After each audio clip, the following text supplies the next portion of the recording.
गुजरात का विकास, गुजरात मॉडल, गुजरात के विकास का सच जब हम गुजरात में घूम रहे हैं तब हमें इस मॉडल का सच समझ में आ रहा है। सच्चाई ये है कि यहाँ सड़कें इतनी खराब है गुजरात में कि आप यात्रा करिए तो पता चलता है कि सड़क में गड्ढे या गड्ढों में सड़क है, इसका अंदाजा ही नहीं लग पाता है। यह है गुजरात के विकास का सच। यहाँ पे हिलाने पर पुल टूट जाता है। मोरबी में 135 से ज्यादा लाशें बिछी थी और हमारे प्रधानमंत्री जी दिन में 3 बार कपड़ा बदल करके उद्घाटन कर रहे थे सरकारी कार्यक्रमों के। उनसे सवाल करिए महंगाई इतनी ज्यादा क्यों है, उनसे सवाल करिए कि मोरबी के असली गुनहगार बाहर क्यों है, उनसे सवाल करिए कि बेरोजगारों को नौकरी क्यों नहीं मिल रही है। नजर से दिल में उतरना कमाल होता है, सुगंध बन के बिखरना कमाल होता है, बुलंदियों पे पहुंचना कोई कमाल नहीं, बुलंदियों पे ठहरना कमाल होता है। मेरे भाई ये चुनाव बहुत महत्वपूर्ण चुनाव है और टीवी चैनलों पर भारतीय जनता पार्टी आपको जीतती दिखेगी, लेकिन जमीन पर कांग्रेस पार्टी इस चुनाव को जीतने जा रही है, सरकार बनाने जा रही है।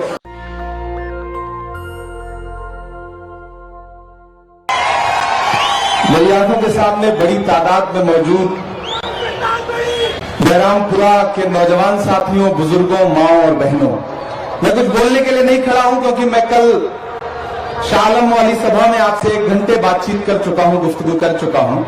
मैं सिर्फ यहां इसलिए खड़ा हूं कि आज हमारे बीच में एक ऐसी शख्सियत उपस्थित है, आए हुए हैं जिनके राजनीतिक व्यक्तित्व को और उनकी पूरी शख्सियत को शब्दों में नहीं बयान किया जा सकता। हमारे आदरणीय अध्यक्ष मल्लिकार्जुन खड़गे साहब यहां पे मौजूद हैं। अशोक साहिल का एक शेर है कि नजर से दिल में उतरना कमाल होता है, नजर से दिल में उतरना कमाल होता है, सुगंध बन के बिखरना कमाल होता है, बुलंदियों पे पहुंचना कोई कमाल नहीं, बुलंदियों पे ठहरना कमाल होता है।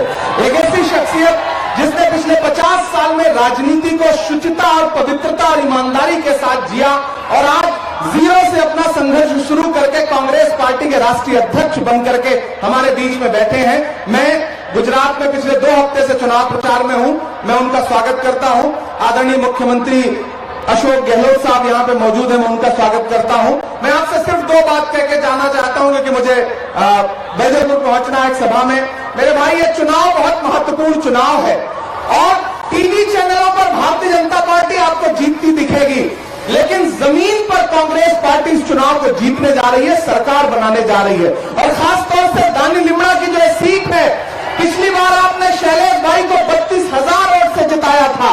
मैं चाहता हूं कि इस बार ये रिकॉर्ड टूटे, ये रिकॉर्ड और आगे जाए, कम से कम 50,000 वोट से शैलेश भाई को ये चुनाव जिताइए, क्योंकि ये जो पिछले 27 साल का कुशासन है भारतीय जनता पार्टी का, जो बदहाली है इस स्टेट की, उसका जवाब मांगिए इस सरकार से।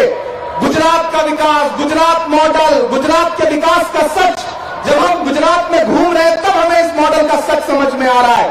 सच्चाई ये है कि यहाँ सड़कें इतनी खराब है गुजरात में कि आप यात्रा करिए तो पता चलता है कि सड़क में गड्ढे या गड्ढों में सड़क है, इसका अंदाजा ही नहीं लग पाता है। यह है गुजरात के विकास का सच। यहाँ पे हिलाने पर पुल टूट जाता है। मोरबी में 135 से ज्यादा लाशें बिछी थी और हमारे प्रधानमंत्री जी दिन में 3 बार कपड़ा बदल करके उद्घाटन कर रहे थे सरकारी कार्यक्रमों के। मैं चाहता हूं कि गुजरात इस बार मुद्दों पर चुनाव लड़े।